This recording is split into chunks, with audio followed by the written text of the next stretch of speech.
Hi friends, இன்றைக்கி எபிசோடில் நல்லா கங்காவை விழுந்து விழுந்து கவனிக்கிறாங்க. தரையில் கால் படக்கூடாது, ஜூஸ் நிறைய குனியக்கூடாது, வேலை செய்யக்கூடாதுன்னு. இது உண்மை தான். பெண்ணுங்க கர்ப்பமாக இருந்தால் ஒரு 4 மாதத்துக்கு கொஞ்சம் கேர்ஃபுல்லாக தான் இருக்கணும். அந்த காவேரிக்கு அந்த கவலையும் கிடையாது. தான் வீட்டுக்காரங்கிட்டேயே மறைச்சிட்டு குழந்தைய பற்றின கவலை இல்லாமல் அம்மா கூட அப்பளம் பிஸ்னஸ் பண்ணலாமா, இப்படி டெவலப் பண்ணலாமான்லாம் பேசிக்கின்னு எந்த ஒரு குற்ற உணர்வும் இல்லாத தான் ஃபேமிலி கூட ஜாலியாக இருக்கிறா. ஆனால் அங்கே பாவம் குழந்தைக்குள்ளே வெயிலில் போய் வெண்ணிலாவோட ரிலேஷனை கண்டுபிடிக்கணும்னு சொல்லிட்டு தான் பொண்டாட்டி தான் முக்கியம், அவளுக்கு புரிய வைக்கணும்னு சொல்லிட்டு வெண்ணிலாவோட ரிலேஷனை கண்டுபிடிக்கிறாரு. அந்த ரிலேஷன் அப்பா வழி ரிலேஷனு. அவள் எங்கள் கூடலாம் ஒட்ட மாட்டா, எங்களுக்கே 2 பொண்ணு இருக்குது, நாங்கள் எப்படிப்பா கூட்டியார முடியும், அவள் அம்மா தாய் மாமா இருக்கிறாரு, அவரோட அட்ரஸ் சொன்னால் தரான் சொல்லிவிட்டு அவர் ஃபோன் நம்பரை பாவம் புள்ள வெளுத்து போயிட்டு அந்த ஃபோன் நம்பரை வாங்கிக்கின்னு கிளம்புது.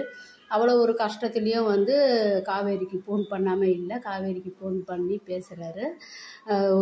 அவர் எந்த நேரமும் தன் பொண்டாட்டியோட நினைப்பு தான். ஆனால் காவேரிக்கு இல்லை, அப்பள பிஸ்னஸ் நினைப்புலேயே தான் இருக்கிறா. நம்ம டைரக்டர் சார் பாரதி கண்ணம்மா மாசமாக இருக்கும்போது எவ்வளோ கஷ்டப்படுவா, பார்க்கவே அவ்வளோ பாவமாக இருக்கும். அதே போல் தான் இந்த இதுலேயும் காவேரியை கொண்டு போவாருன்னு நினைக்கிறேன். ஏன்னா காவேரி புருஷங்கிட்ட எல்லாத்தையும் மறைச்சி நான் உன்னை பார்த்துக்கிறேன் பாப்பா, நான் உன்னை வளர்த்துக்கிறேன்னு இப்படி தான் பேசுகிறா. அதனால் அப்பள பிஸ்னஸில் தான் கான்செப்ட் பண்ணுவா போல்.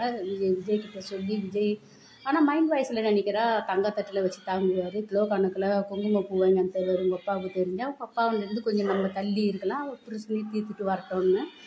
வெண்ணிலாவோட பிரச்சனையை தீர்க்க தான் பார்க்குறால கூட ஒரு குழந்தை நல்லா வளர்க்கணும், அப்பாவோட கேரில் வளரணும்னு நினைக்கலாம். அடுத்தது எபிசோடில் என்ன நடக்குதுன்னு பார்க்கலாம்.